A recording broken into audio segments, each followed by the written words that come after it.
Are you sure? Welcome to the. Okay, because I'm still seeing the. Ah, there we go. Perfect. Welcome to the March of Tyrannowith's Arts and Sciences workshop.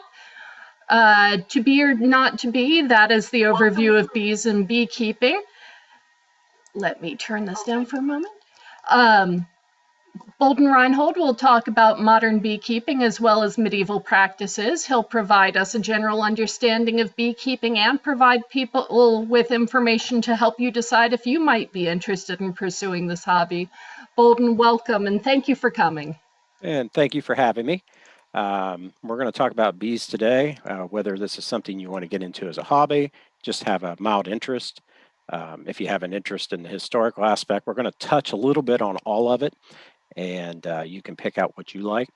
I had to do a last minute dedication on this for a gentleman named Barry Conrad in the Central Ohio area. He was one of the mainstays for beekeeping. As we're going to talk about, beekeeping is one of those hobbies where it's very mentor based. There's so much information uh, that a lot of this stuff is handed down. Of course, you can do a lot of YouTubing to get this, but having a person there to lean on is very important. And we lost somebody in our area, and it's always leaves a hole when that happens. So we're going to go ahead and get started. There's varieties of bees in every continent except for Antarctica. They're all a little bit different, and they all have different areas that they live in. We're going to talk about the European bee. Everything's going to be Eurocentric for two facts. Number one being the SCA. Number two, any bees that you probably have in the United States are going to be European-based bees. Anywhere from Italy up to Russia is generally the bees that you're going to find in the U.S. The only ones not in that area in the U.S. will be the Africanized bees, and we'll talk about that. Period facts will show up down in the banner below, and we can discuss anything that you need to discuss if you have a question for anything. So let's talk about the players in our little play. You have a worker bee. They live about 35 days. If you have a hive of 40,000 bees, which is a typical hive, about 39,000 of them is going to be the worker bee. They are all female. They have a stinger. They're the ones you see all the time. They'll be out on the flowers. These are the ones you get stung by most commonly. Their job, they gather the food and water for the hive. They provide security at the front door. They tend to everything in the hive, and they attend the queen. Basically, a worker bee is just that. They do everything. These sizes are approximate. When you get to the drone is about that much bigger than a worker bee. They're more round. They live about 55 days. There's usually only 200 to 400 in a typical hive. In the winter, that'll go down to nothing, and I'll explain why. They are all male. They have no stinger. They generally stay in the hive, so you probably won't see them. You might see them just outside the hive from time to time if you're near one. And they mate with the queen by the queen ripping their sex organs out. So it's a very, very violent life that you don't have to do anything until you die. So in the winter, you don't need the mating habits or you don't need the tending to the drones. So they will kick them out of the hive in about a month from now. All the hives will kick out all the drones and let them freeze to death while the worker bees live inside the hives for the winter. And then you have a queen bee. You, you probably haven't seen a queen bee before. They stay in the hive all the time. They have a 3 to 4 year lifespan. There's typically only one in a hive, unless the hive is overcrowded and they're getting ready to swarm, and then you may have two. What they do is if the hive is overcrowded, the older queen will take a part of the hive with her, and she will leave the hive after the new queen's established, and she will go establish another hive somewhere else, basically called a swarm. But generally, there's only one queen in all those bees. She is very, very large. If you would see a queen, you might confuse her with a wasp. She's in that size range. She's a female, obviously. She has a stinger. She hardly ever uses it. She lays all the eggs.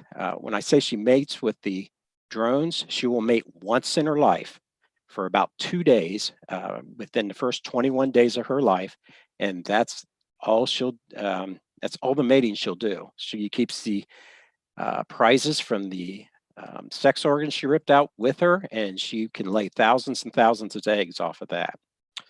She's in charge of directing all the hive activity. She also determines the attitude of the hive. So if you have a queen that is a more of a aggressive queen, the entire hive within the 35 days of the lifespan is going to be aggressive. So you have to really pay attention to your queen because she determines what the hive attitude is going to be.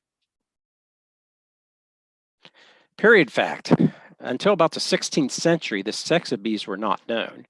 And today's queen bees were called king bees in all the manuscripts. So if you go back to any manuscript, you're going to see king bee, king, it's good to be king, etc. The settings. Beekeeping's been around for a long time.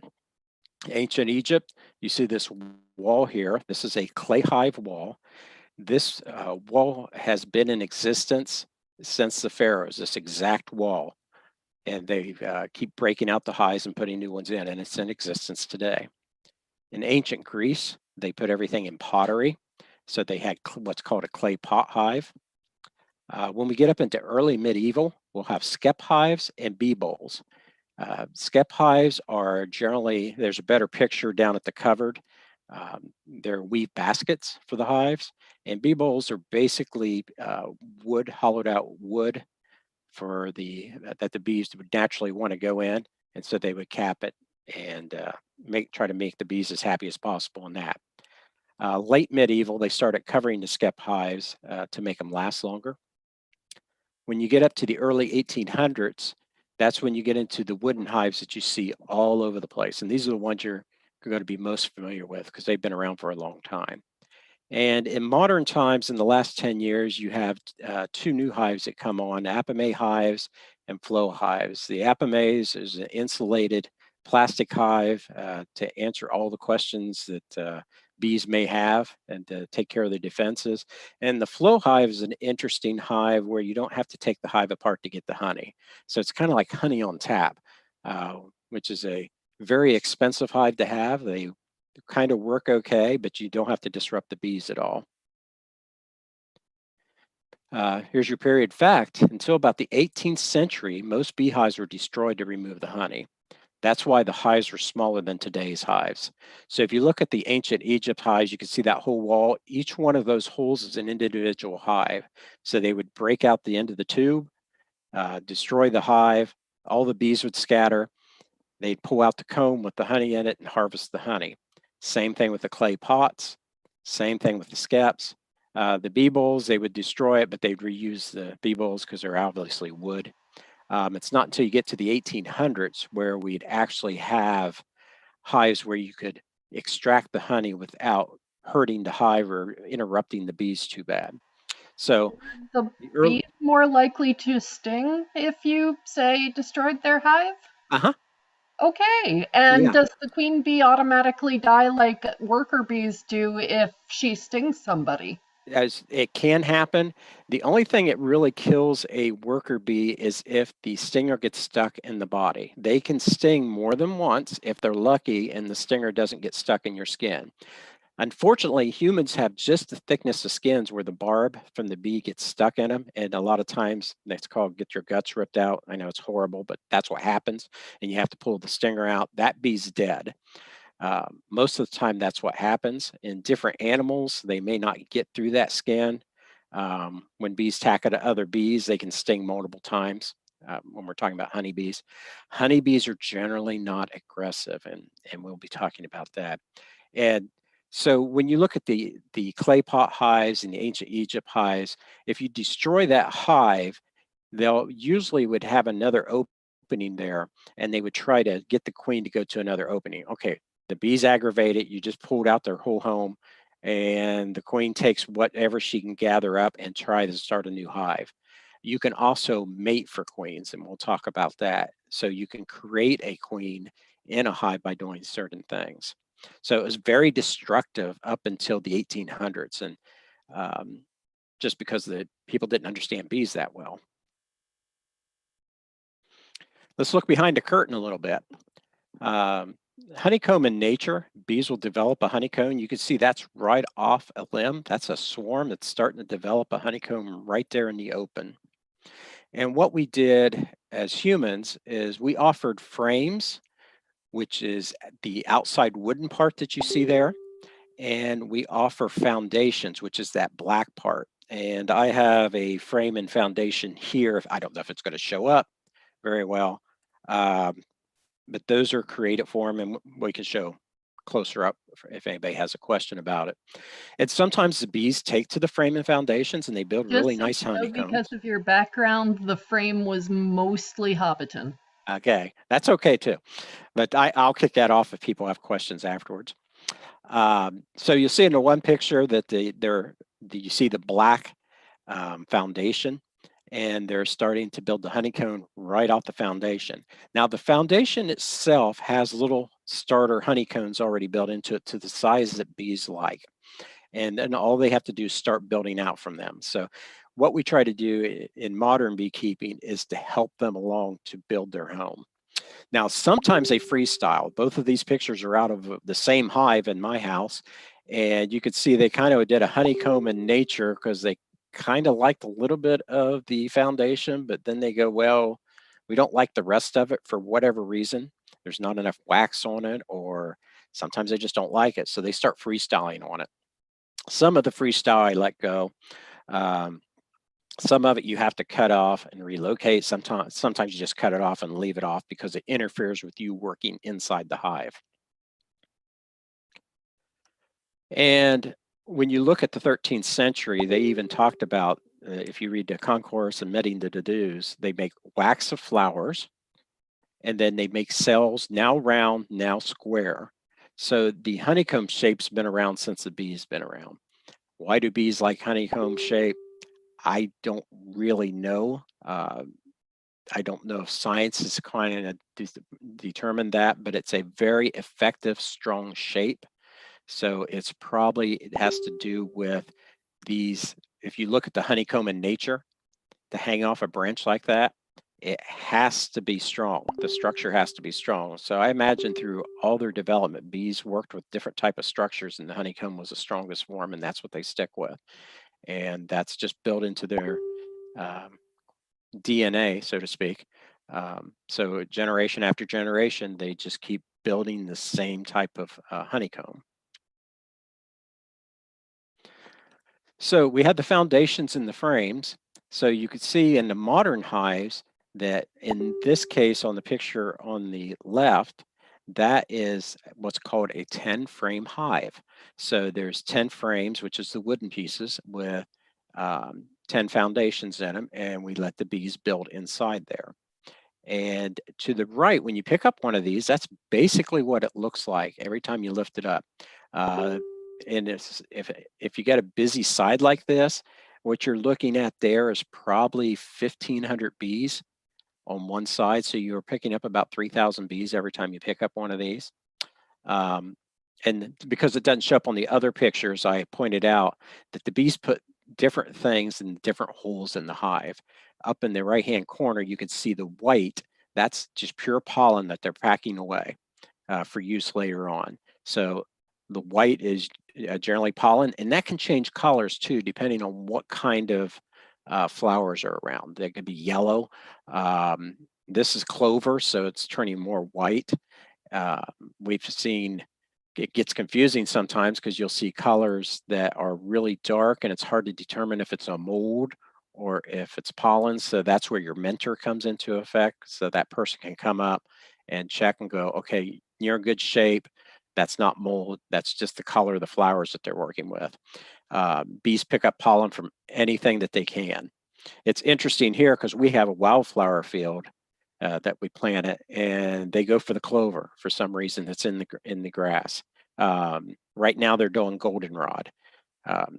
Goldenrod has a different smell, and it smells like a mixture of popcorn and beer.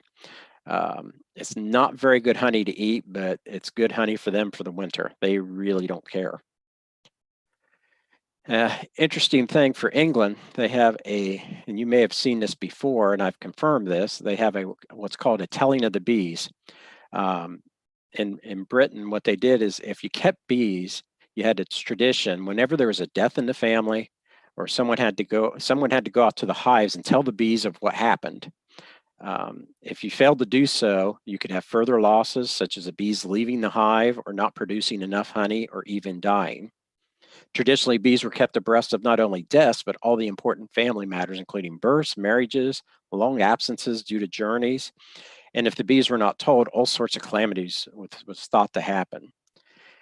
Now, I find this partly true, to be honest. If you own a beehive, I can go out to my beehive right now in shorts and a t-shirt and get as close as that gentleman is right there to his hive, and you can sit and you can watch the bees do their thing, and the bees don't care. I can literally put my bare hand in a hive and my bees don't care. The nice thing about watching a beehive is when I have people out here that work the hives with me for the first time, they all comment on how calming it is, even though they had the first nervousness of working in a hive. But when you're outside the hive and you're looking at it, it's a very calming effect. The bees are going about doing their business. The the buzzing actually gets pleasant if the bees aren't agitated.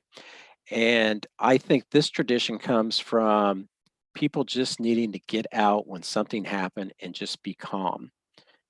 Some people may want to go out and look at the ocean. Some people may need to go out and walk in the woods. I think for people that keep bees, it's just to go out and get away from what's going on and talk to it. It's kind of like on the movies where you see somebody talking to a headstone. I think it's that same type of effect. So I think this really is partly true. So kind of a meditation of the bees. Yes, that's a great way to put it. And a lot of beekeepers that I talk to that drink coffee, which I don't do, a lot of them will go out in the summer and just sit like this gentleman is and drink their coffee and watch their bees. So it's a very interesting thing. If you're not allergic to bees, it's a great thing to do. If you have a high allergy, it's probably not as common as calming as you would like it to be. More behind the curtain here. So a typical frame will have a lot of things in it. Now, you'll have some frames will have nothing but honey in it. If you look to the left, that's wax honeycomb. That's the foundation that they start putting everything in. You'll see the worker bee birth cell. Basically, it's just a flat cell. So you could see the honeycomb underneath it, and you see kind of a flat lid on it. That's a worker bee. They fit in there very, very nicely. Down below, you'll see a drone bee burst cell. Those will have a domed top to them. So they're the same shape, obviously, because the bees never change their shape or their dimensions of their honeycomb. But what they do is dome out the top because the drones need that extra room because they're a bigger bee. And then what's not shown on here is queen cells. And queen cells are often described as peanuts, and they absolutely look like a peanut hanging there. They will be downward facing, and you will have in this picture, there are two queens in there. You look at the bottom of it. If the bottom of the queen cell is open, that means the queen's hatched. Or if you looked at it, you usually look at your hives once a week or once every 10 days. If it's opened and it's just now developed and open, that is kind of their emergency break glass in case something happens to the queen. They can get a queen developed in there and keep the hive going. If it's closed off like these and you look at it later and it's open, that means you have another queen that's hatched, and you need to go through and find out if you have one queen or two queens in the hive. And that will tell you whether you have a swarm getting ready to occur, or perhaps your original queen has come ill, or she may be at end of life. She may be at that 3 or 4 year lifespan. Sometimes the bees don't like the queen. Uh, so we've had this, everybody's had this happen before. Kind of two ways that a queen will die: old age, or the population kills her. If they don't like what she's doing, what they'll do is they'll roll the queen. They'll put her in the bottom of the hive, and a bunch of worker bees will just keep rolling her around, like when you use kids and you're rolling around on the grass. And they will do that till she passes away, and they'll replace her with a new queen that they've grown and they like. On the upper right-hand side, you can see the propolis, and that is basically material that they make. It's kind of like a tree sap, and that's what they use to glue everything together. It's different than the wax. It's really sticky. You really have to pry it apart and break it apart. So it's very much like sap, and they use that to close up any air gaps that they don't like in the hive to keep airflow.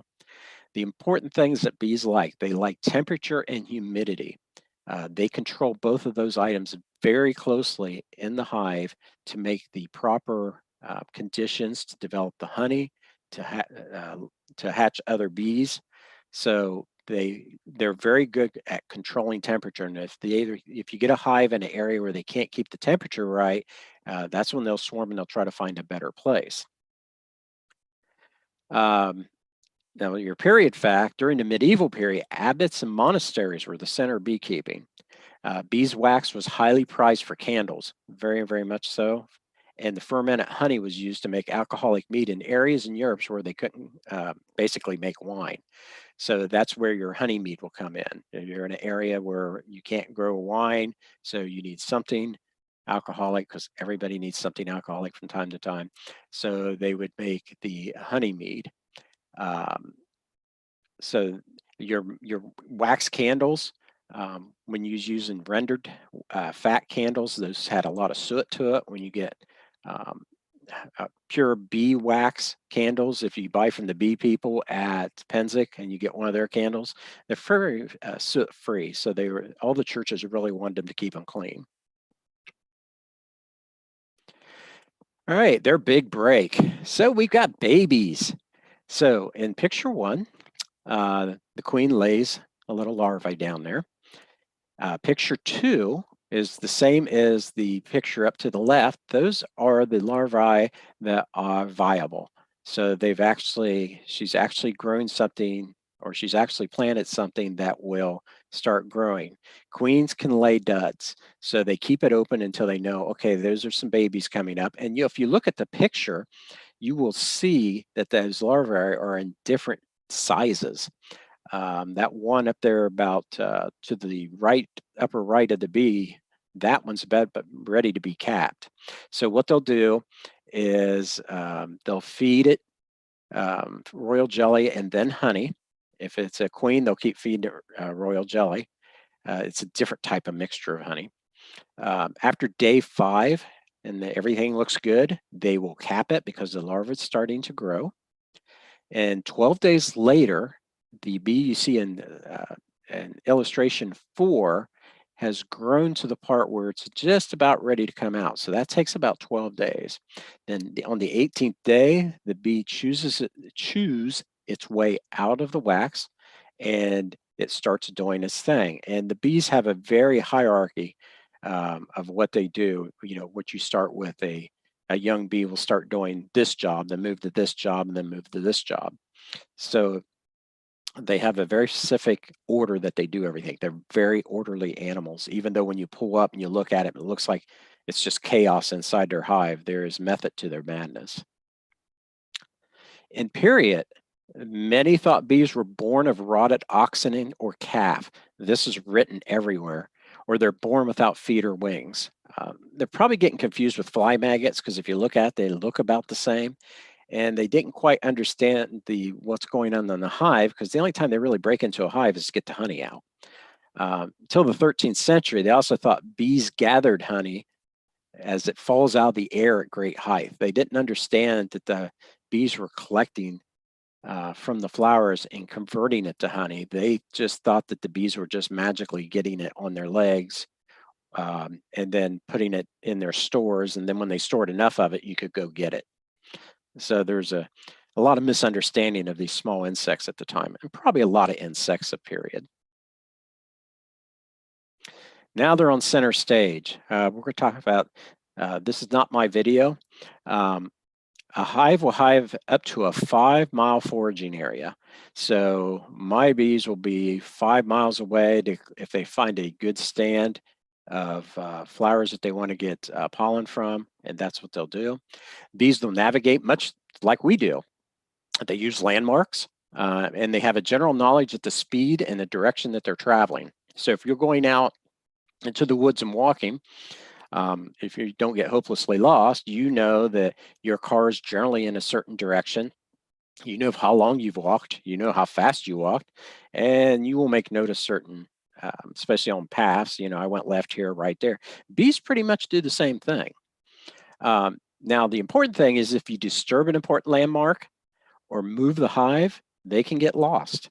So you have to be very careful when you move the hives. You have to do them at certain times, and you have to leave the bees enclosed in the hive for a period of time.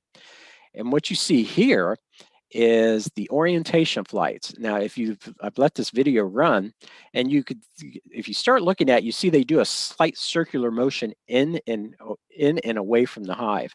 And that's the young bees getting orientated. This is my hive. This is my hive. This is my hive. So if you have a bunch of hives side by side, generally they're different colors or they have different markings, and the bees will memorize that.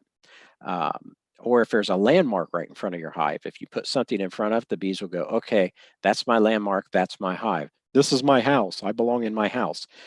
They don't want to go in the wrong house. That can cause problems. If they're coming in fully loaded, a hive may accept them. It's kind of like going to a party and not having anything with you. If they go in with the bare feet, no pollen on their legs or anything. It's kind of like the person that comes to the party and doesn't bring anything. They're not really welcome in the hive, but if they're full of pollen, they might be accepted in.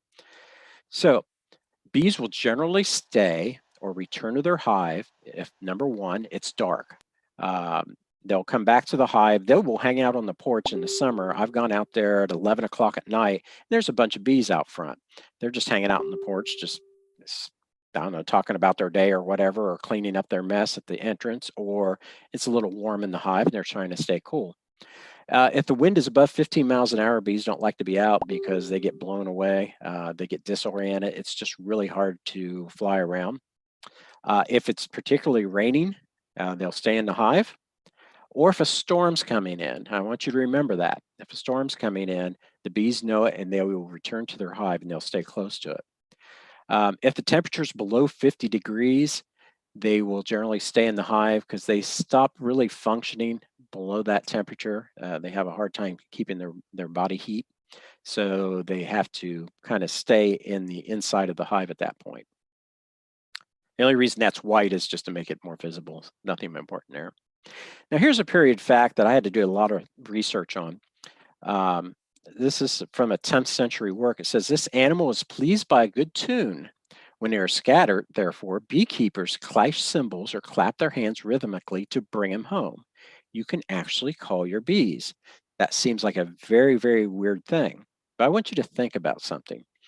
In today's world, there's a lot of sound around. There's a Harley that goes past. There's a truck. There is a chainsaw running. There's a plane going overhead, a helicopter going overhead. There's horns honking. There's a lot of noise in today's world. Now, if you go back to 10th century, what's the big noise that you would hear back in that period? Probably thunderclaps. And what's the big thing about bees? When a storm's coming, they go back to their hive. They will indicate a storm by flashing lights and thunder. So if you think about what they're saying here in the 10th century, that has for as lack of knowledge that they had about bees, their behavior, they kind of got this one. And all my research, I noticed that people in remote areas that have bees, they can actually do this. They can simulate a storm coming in because there's no white noise of the world around them. And they will see their bees start to congregate around the front of the hive. So it's interesting that they've got some things right, even though there's some really weirdness that goes on when you read the old manuscripts. So I have some questions. Yes. Do we know if bees can accidentally go into a new hive and then just like kind of join that hive permanently, or is that something that's ever even been tested? So there's two types of worker bees, not really two types, but there's two jobs of worker bees. Some of them stay inside and tend the hive, and some of them go out and gather. Your gatherer bees can accidentally get in a hive They may or may not be accepted. Like I said, they may be. It depends on the attitude of the hive. If you would take, or say I go out, and this happens very often, you have a weak hive and you have a strong hive. So you open up both hives, and one's got one of these um, foundations with all sorts of bees on it, and the other one's not doing well. You can take that foundation off, take it off to the side for a while, wait for all the gatherer bees to drop off um, their pollen off their legs, and they will take off again. When they come back, they're going to come back in the hive and not back to that frame that you set outside. So if you wait a couple hours, the bees that's tending that frame that stay in there and they're not flying out, you can take that whole thing, put it in another hive and set it there, and they will be accepted into the new hive. So the ones that forage out and come back in, most times they won't be accepted, sometimes yes. If you have they're called tending bees, sometimes people call them different things. If you move it to another hive, generally it's accepted. If you have to what's called combining hives, where you have two weak hives and you got to put them together, you can do that, but you have to put a barrier between them that lasts about 3 days so they can kind of get okay, I got a neighbor over there now. Generally, people put newspaper between them so they can't get to each other, and they'll chew out the newspaper after 2 or 3 days. Or there's vents in them that you start turning, and they go, okay, we got a new neighbor, and they seem pretty cool. It takes them a couple days to go, yeah, you're pretty cool, you're okay, and then they get through to each other and they go, okay, yeah, let's hang out. Okay, we can all be one big happy family. If you try to throw two hives together, you're generally going to have a mess on your hands. There's going to be a lot of fighting going on, and I've had that happen just having somebody tend my hives and get caught in the middle of a turf wars or going to the feeder here, and they get wrapped up in my hair, and there's competing hives in there, and then they start stinging everything around them. So, Oops. Kind of like introducing cats to a household. absolutely, put So, them in the bathroom. so how big of a change is necessary to confuse bees? Like, if you cut down a tree in your yard, will that cause bees to get lost? It depends how far it is from the hive. If it's more than 20 feet or so, you're probably okay. Actually, we put our hives when we started in two different locations because we don't know which way the bees would be happy and which way our neighbors would be happy, quite honestly. And one hive I decided to move. We moved it 20 feet. No, there's nothing there. There's no trees, no bushes. We just moved it 20 feet. We did it in one move, and we lost probably 1,000 bees. They went back to the old place where the hive was, and they just stayed there. They kept doing the orientation flights to a hive that wasn't there anymore. They knew this is where I'm supposed to be. This is where I'm supposed to be. Okay, Wow. they're the dumbest bees, so losing them probably wasn't a big deal. The smart bees went, oh, okay, my house is over there now. So they would go back to it. When we had to move the other one, we had to move it like 100 yards. So it was painstaking. So every night we'd have to go out.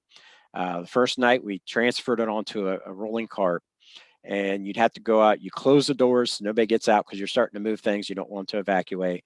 And you put a plant in front of it for a couple days. Then you move it 10 feet and put the plant right in front of it again. And you open it up, give it a day. That next night you go out, you close the doors again, take that plant, move it another 10 feet, move the hive 10 feet, open up the doors, let it stay there again. It took me 2 weeks to move the hive that far. And we didn't lose any bees doing it that way. Then after a while, you take the plant away once they know where they're at. So I had never thought about beehives as having open and closable doors, but obviously they must, since you said keep them in the hive for 3 days for, I forget which thing it was, Yeah. but you said there was a 3-day time period for something for new hives. Yeah. So, But do you have to open and close the doors daily, or? so let's say I'm taking my hive and I'm selling my hive. And let's say if it's the wooden hives or the plastic one, the wooden ones, you just put a solid board in there. Um, or my plastic ones actually got sliding doors on them. So what you do is you wait till night because that's when all the bees are in there. You kind of influence they always have a little guard standing out there. You got to wait for the guard to do his little run back in thing or her run back in the thing, and you close the doors or you put the block in there. And let's say we moved it 5 miles. Well, you kind of have to keep the bees in the hive for 3 days because that lets the bees know something's different. Okay. If you open it up the very next day, they don't think anything's different. They come out and they go, "What happened? I don't understand." But if you leave them there for 3 days, it triggers in them that there's been a change in their environment. So when they come out, they do reorientation flights. So that's how you do massive distances. And they actually did that in period too. I didn't put it in this presentation, but they talk about that. You have to do it at night. You have to cover them, and you have to keep them in the dark. And if you're giving your hive to somebody, you're paying off a debt. Generally, is what they were doing. You're paying off a debt by giving them one of the skep hives, the baskets. It's covered with a cloth, and they have to move it to their house, and they leave them locked in there for a couple of days. They open it up, and the bees just reset themselves at that point. Very cool. Thank you. All right. Sticking on with Shakespeare, there's enemies of the hives. There's a lot of enemies here. There are mice and insects, which we still fight today. Well, I shouldn't say still. The mite you see up in the upper left-hand corner is an invasive mite that came from Asia that is new to the European bees, especially in North America. So it's something we're fighting now. Other bees, if you have a weak hive and a strong hive, and the weak hive has some honey, the strong hive all of a sudden turns into Vikings, and they go into the small hive monastery and steal all their honey. Bumblebees will do that. Wasps will do that. I was actually doing an inspection Saturday, had the hive open up, and a bumblebee came flying in while I was trying to do the inspection. And that's a full-on war when one of those come in. Beetles. That little black beetle you see there, it'll lay its eggs in the same place that they want to put the bees, and then the larvae will grow in there, so it contaminates the hive. Ants is a big problem because they get into the sugar water you put in there, because you do have to feed bees from time to time. They also go after the honey that's in the hive, so they're a pest you want to get rid of. And the thing on the bottom is a moth. It's a wax moth. And what they do is they go in there and contaminate the wax. And they will actually make the wax mold, so you have to kill them. So this is all the things that bees are fighting. And if they're fighting all these insects, they're not producing honey. They're not building their home. So as a beekeeper, you try to minimize what they're fighting. You fight these battles for them as much as you can so they can just go on living their life. So that's the biggest thing that most beekeepers are fighting, is the smaller insects. Small animals, field mice. Hey, I smell honey. You can smell honey as a human. You can smell it 20, 30 feet away from the hive. Animals with a better sense of smell can smell it much farther than that, especially the wind's blowing right. So mice will get into the hive, and they're after the honey. Everything's after the honey. Birds, what birds will do, on top of my hives, I had to put a plastic owl and a plastic hawk, because the birds will wait. Once they know there's hives there, they will dive bomb the bees coming out, and they will eat the bees as they go by. And if you get a lot of birds, you're losing a lot of bees every day. And the birds are happy, but the bees aren't happy. And if the bees aren't happy, I'm not happy. Skunks, especially in Ohio, they will go in there and try to pry your hive apart and reach in there and try to get as many or as much honey as possible. Our little friend there, the raccoon, same thing. They will go in and try to get it, and so will foxes. Now, if you look at the small animals outside of the bird, you notice something about the small animals that rob hives that they have in common there? They all have fur. That fur protects them from the bee stings. That's why the bees have to go for their nose. But generally, the bee stinger is not long enough to get through the fur. So that's why these small animals with fur are so emboldened to go in and get the hive, or get the honey out of the hive. So they are more protected than humans, trying to get the honey. And then the last thing, of course, the large animal that likes to get all the honey is bears. Any place you got black bears and you got hives, you got a problem. A lot of beekeepers, not so much in Ohio, but Pennsylvania, West Virginia, Tennessee, they put electric fences around their hives if they have more than one hive, to keep the bears out, to shock them, because they will rip a hive apart.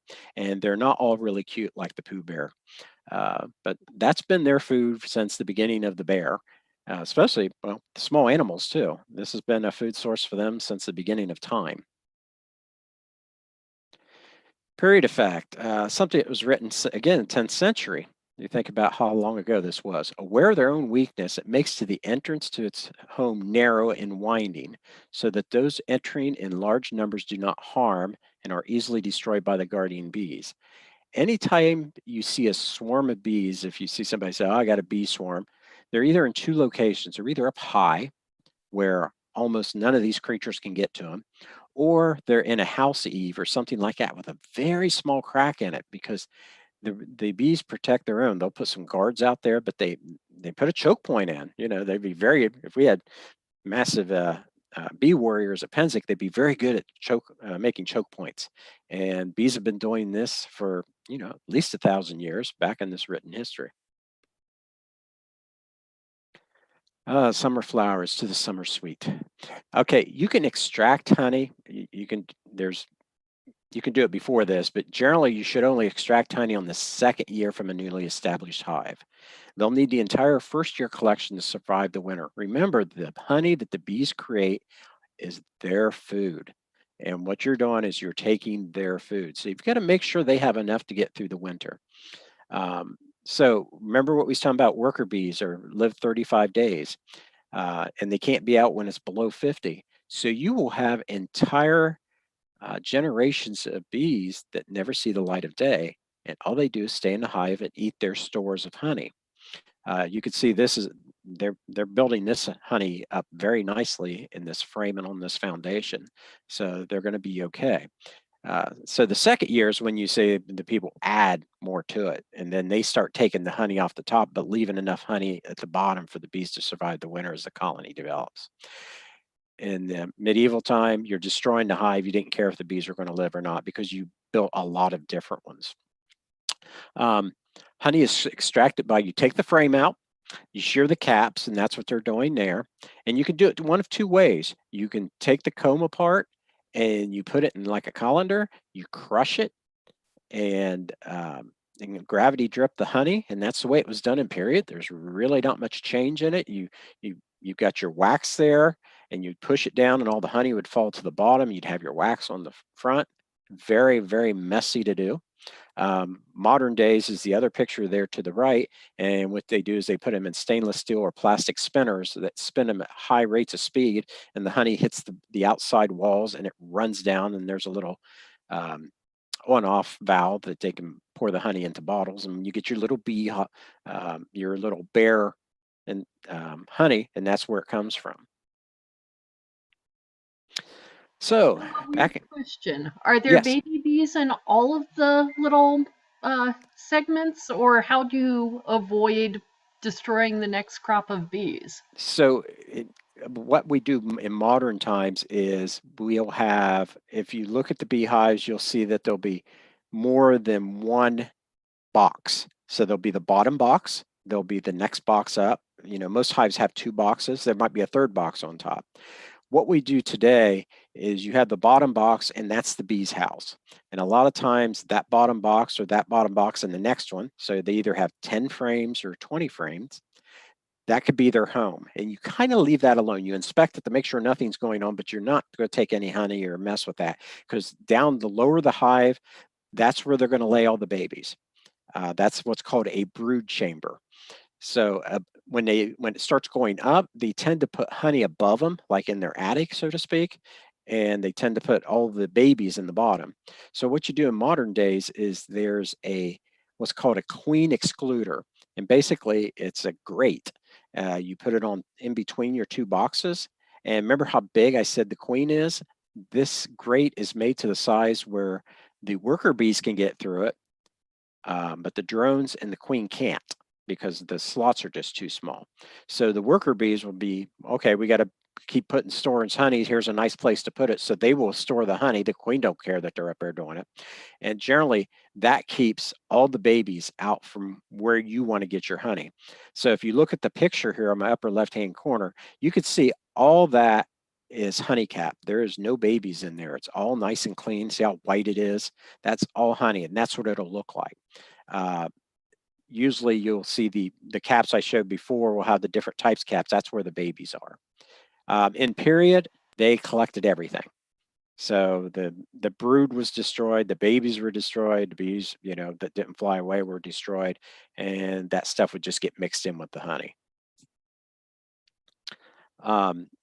So in period, I find this amusing. Property owners were quite aware of other people's bees were carrying off the nectars from their fields and gardens. So now they get to the point where they go, oh, this is what's happening.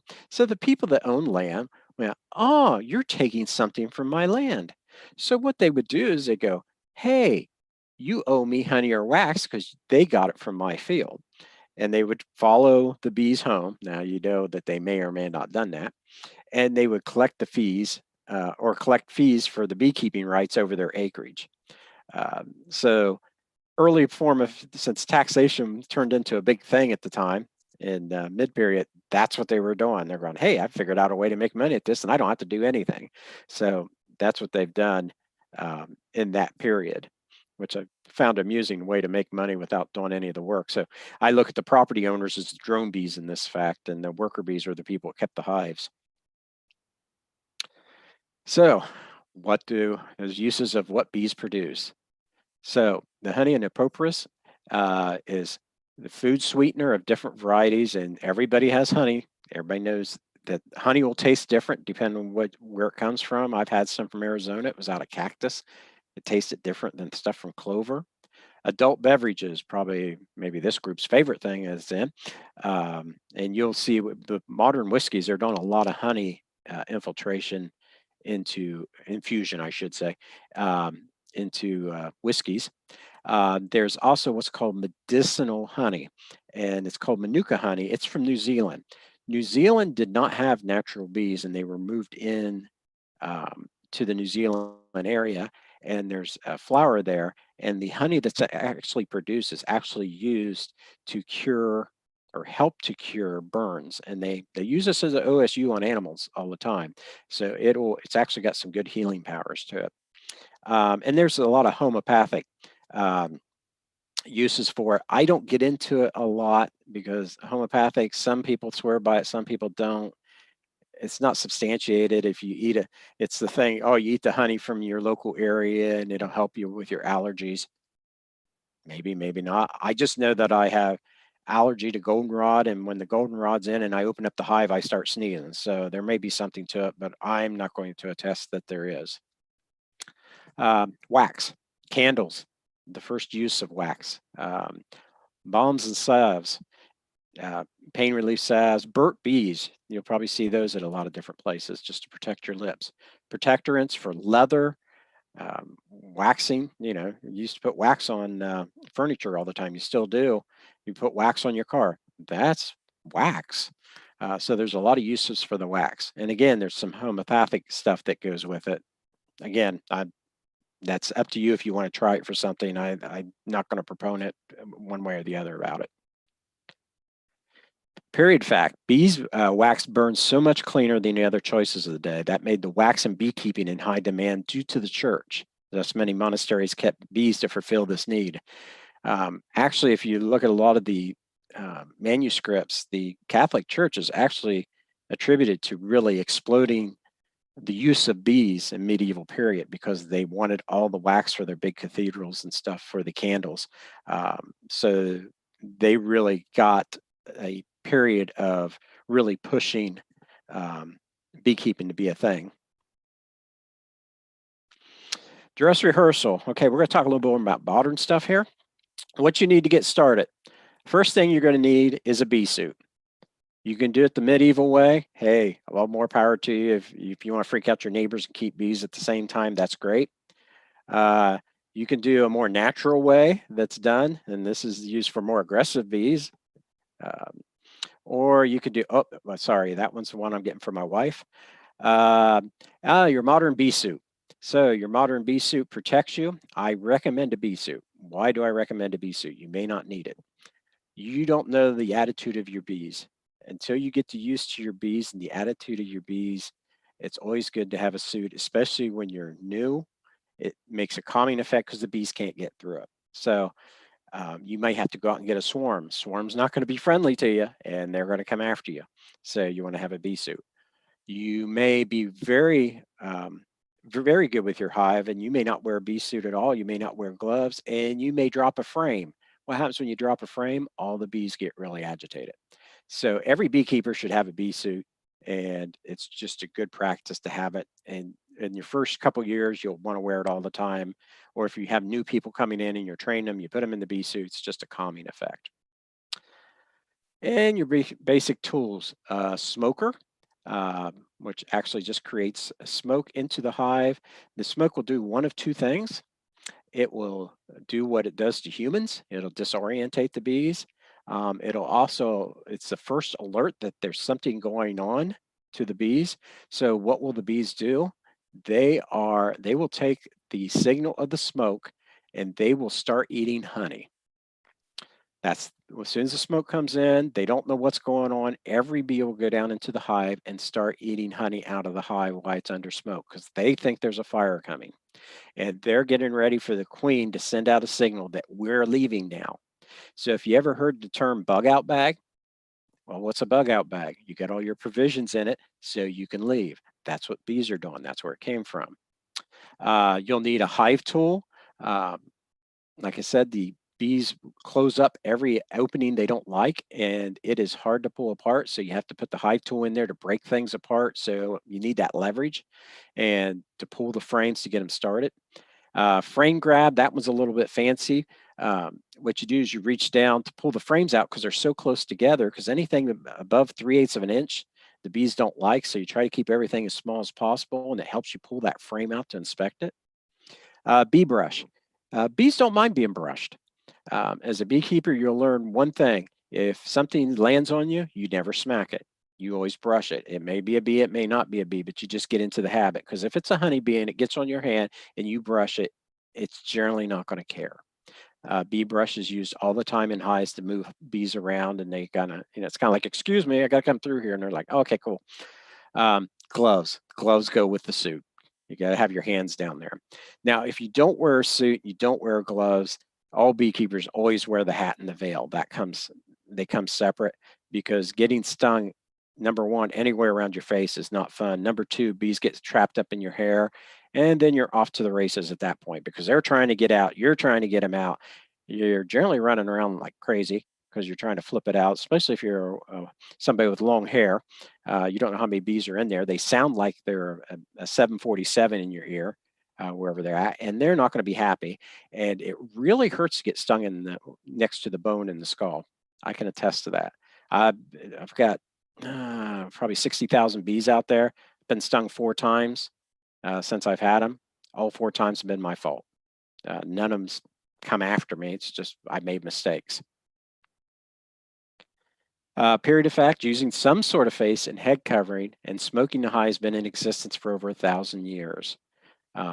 Also, like I said, beekeeping education is very mentor driven, just like it was at the beginning. So it fits in very much with the SCA aspect of going and communicating your knowledge and moving on down to the new person.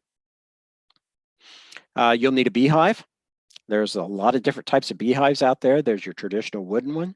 The one next to it is, or down below is, you see it's elevated. Those are used in the western states. It gets a lot of airflow under it. That's called a top hive, where the frames are kind of triangular shape.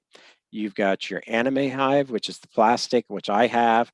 Those are great because they're insulated. They're plastic inside, outside, and they're insulated. You can close them up nice and tight. That little one looks like it's from IKEA. That's a flow hive. That's the one where you can just pour the honey out of it without disturbing the bees. Something I want to get if once we move into another house is observation hives. And you actually have it into your house there, and you can watch the bees all day long. You have a little tube that they go in and out of. You never open them up.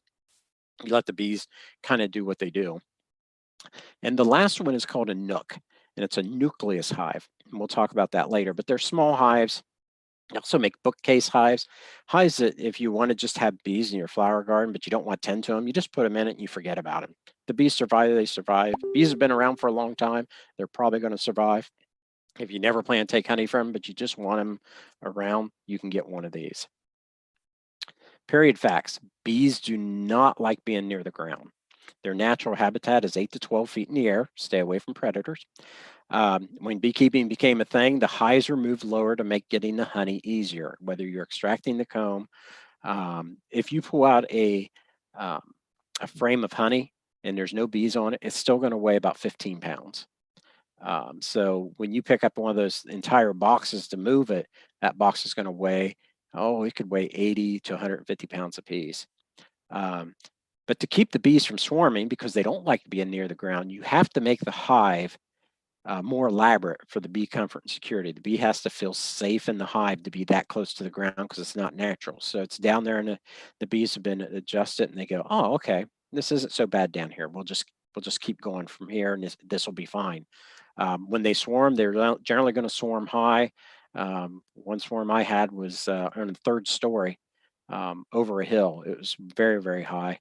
I've collected swarms generally out of trees. They're generally 12 feet high that you can collect, but the bees always go up. And of course, bees. You can get a swarm. A swarm will be free.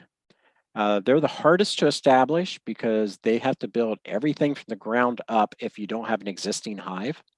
So you got the frames in there. They got to start getting nectar right away, and they got to start building the wax, and they got to start making babies, and there's just a lot going on. All they have is a house, and they've got to furnish it. So they're the hardest to establish. The bees are generally what's called hardy. That means these bees have grown up in this area, so they're used to the climate of the area. So whether it's a hot area or like Ohio where you have winters, they're generally going to survive better. They do have an unknown aggression level. I've had picked up a couple swarms. One swarm was perfectly fine to pick up. It was very much like this one. Another one, another swarm that I picked up was not like this. So the other swarm, we had 3 hives at the time. The swarm that I picked up and put in the hive, we called the hive Thunderdome because every time you opened it up, they were after you. They were just very aggressive bees, probably a Russian variety. So they get very aggressive. You can get a package. You can order these from bee places. They're $90 to $150. They're okay to establish. They've got enough bees, and the queen's already there, and the worker bees are already there. The drones are already there. You got 10,000 bees. They get veritable hardiness. It depends where you get them from. If you get them locally, you're probably okay. If you get them from farther away, I got a Georgia hive there that I have to kind of keep an eye on. And then usually they're a known aggression level. Generally, the guys will tell you, this is a Russian hive, this is an Italian hive. Um, so they'll tell you it's a gentle bees, and they'll be pretty much correct if they tell you it's a gentle bee. And then they've got the nook, which is nucleus. That's 150 to 200. You get the box like you see there. It's pretty much a complete hive. They've already built out their house. You get the house. They've already furnished the inside of the house. So it's really easy to establish. You just put it somewhere and you take care of it. Veritable hardiness, again, you don't know where the bees came. Well, if you knew where the bees come from, if they come locally, you're probably okay. If they come from another state, maybe or not okay. And you will always know the aggression level of this because those bees have already been tended to.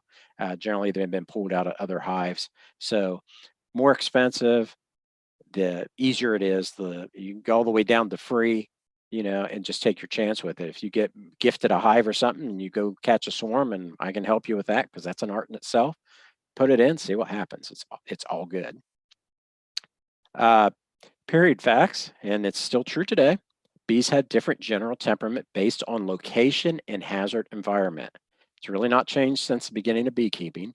Bees in temperate and civilized areas, like Italian bees, and when I mean say civilized, I mean people around, and not a cultural thing, but there's people around.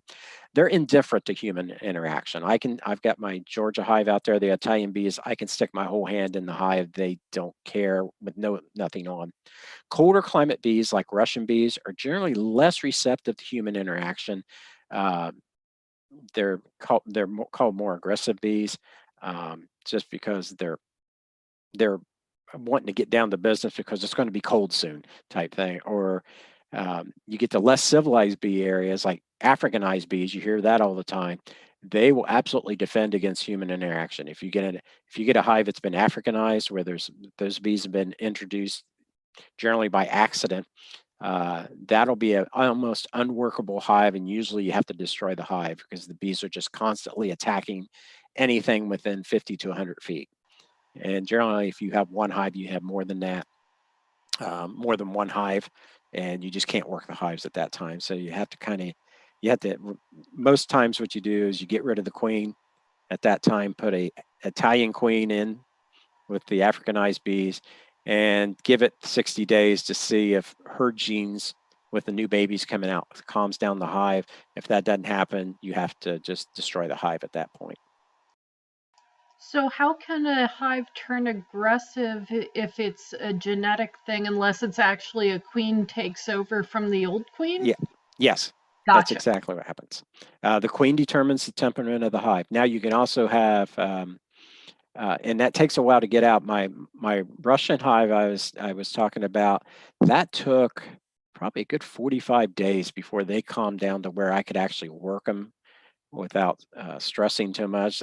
They they attacked me. They've attacked Kirsten twice, I think, because she was taking video and pictures that you'll see on my if you're on my Facebook page. Um, so you just have to um, birth it out of them, basically. So if you want to be in the play yourself, you can do a couple things. You can see me or anybody else. I'll let you handle my bees to see if this hobby's for you. You can see I'm just standing there at the bee net, that my hand's on the Georgia hive. The other smaller hive there, that's the Thunderdome hive. I don't put my hand on it. The person I'm teaching there is actually a vet. Veterinarians are now, bees are part of their animal kingdom that they take care of or can take care of. So they are being trained on beekeeping, and that's what I'm doing here. So um, you can hit me up on Facebook if I'm doing an inspection. I can say, come and do it. I'll put you in the suit. I'll have you do it. I'll stand right there. You get to try it. And if you don't like it, you can stop and say, okay, I'm done. And I'll finish the inspection. Most people really enjoy the little bit of thrill when you start doing it, and then how calming it is once you kind of go, okay, I know what I'm doing at this point, and it's not that bad.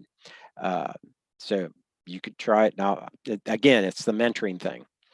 And in this picture, you can see where the hive is now. And if you look behind me, that tree that's behind me, that hive was about 10 feet from that tree, and that's where I moved it to, and that's where I lost all the bees, just that short movement right there. And the most famous medieval person to ever talk about bees was William Shakespeare, and I won't read that to you, but you'll notice that in here he talks about they have a king. It's back when they still think the queen bee was a king. He talks about how organized they are, how they don't put up with the drones after a period of time because they, in his words, are lazy, and they'll kick them out in the winter. So he he watched these hives. So even William Shakespeare watched either, I don't know if he had hives or he had people had hives, or it was so common back then that he actually watched it, and he wrote this aspect about beekeeping. Um, and if you look at it, it's pretty accurate. Narrow gates, and it's pretty accurate. So he paid attention to what was going on, or he knew somebody who was going on. And the only thing I have less is the acknowledgments, the ending credits for where I've got my information from. I will say this: I'm putting this on my Boldewyn's SCA Facebook page. If you want to see this presentation and have it, not in this format, but if you just want to flip through it, just hit me up on Facebook and under Dan Denny, obviously, and then I'll put you onto my thing. It's got the beekeeping plus there's probably 20 other presentations of different things that I've done there if you want to kind of scroll through that stuff. And I just want to thank my two hives, Georgia and Thunderdome, that got me into this. How I got into this, somebody gave us some hives. My dad used to be a beekeeper back when I was really small. I've never had a fear of bees, and somebody gave us some hives, and here we are. Was there any other questions? A few, and we'll also give the audience more chance to add questions to the YouTube page. Haven't had many come through, but so most of the aggression level you said is genetic, and that the queen sets the tone of the hive. Can the beekeepers influence the tone of the hive? Yes, because what you do is you get rid of that queen. You call the queen and you take a, remember back here, let's see if I can flip through this quick enough without, I was thinking more in terms of how you treat them. Does that no, influence how they act? Okay. no. Uh, I'll get back to this. So what beekeepers will do, good Lord. Okay, you see there's two queen cells here. That's probably a beekeeper's either going to, and they're both cat, that he's either going to sell a queen because somebody needs a queen, or he has an aggressive hive. And this hive that these queens are in are non-aggressive. He's waiting for those queens to hatch. He's going to catch that queen. He's going to introduce them to the new hive. So how do you spot how do you know how to find the queen? I've seen like where they move a hive from an inappropriate location. They're like, oh yeah, here's the queen, and I'm looking at a mass of writhing bees. How do you Yeah. spot the queen? So there's a couple ways. You look for the actions of the bees because the bees will do one of two things. The queen, when she's walking, you'll see the bees just clear. It's kind of like Princess Bride, everybody move. It's one of those things. And she's large and in charge. She is twice the size of any other bee. So she will move and everything else will move out of the way. Or if she wants, you will see the bees around in a circle facing her doing whatever her bidding is, and she's in the middle of the activity. So if you see a bunch of bees looking in at each other, she might be right in the center, or she's going to be off marching all by herself, and there's not going to be another bee, within a half inch of her. Uh, Wow. and it is hard to find them. Sometimes you have to go through the frames a couple times because she might march around the frame when you're flipping it to the other side of the frame, or she's depositing an egg, so you can't see her true size. But when you do see her, you absolutely know it's her because you just marvel how big she is um, compared to all the other bees. Okay. And you may already have said this, but you presented a lot of information Yeah. really well, and I am not processing all of it. So do you collect the honey at night so all the bees are in, or during the day so that more of them are out? Well, you do always. There's two things you do. You do inspections during the day because the hive is half as full, and you've got a lot less bees to deal with. Hmm. When you collect honey, you generally same way. You collect it during the day because what you do is you pull it out. There'll be some bees on it, and you give the frame a little wrap against the hive, and the bees don't do shock very well, so they will just fall. And then some of them will catch themselves, start flying up, and some of them will just fall and land, and then you take that frame away altogether, and you put a new frame in there, and they look at it and they go, "Well, crap, I got to start over again." And they'll start over again. Hmm. Okay, so you don't just like scrape it quickly and put it back in. You put in No, a new one and okay. right, you swap them out. So what do you do with your honey and wax? Right now, the hives I got right now, I can't do anything with them because they're the first year bees. So it's all their stuff. All I'm doing is making sure they're ready for next year. I love honey, so I'm going to be gaining weight next year eating honey. I'm going to be Pooh Bear. The wax, undetermined what I'm going to do. Am I going to make candles? I don't know. I'm not going to do anything to profit from it. That's not my deal. This is a hobby. A lot of people sell their honey and stuff. I'm not into that. Um, you got to have a lot of inspections to go through to sell honey, and Oh, gotcha. it's unless you've got there's people with 10 hives or so. It's this is for fun. I don't want to make it a job. That makes sense. I think that the general consensus is very cool. We learned a lot. Thank you so much for your time. Thanks for sharing your knowledge with us. Oh, no problem. I'm happy to do it. So everybody have a good night. Good night. Thank you.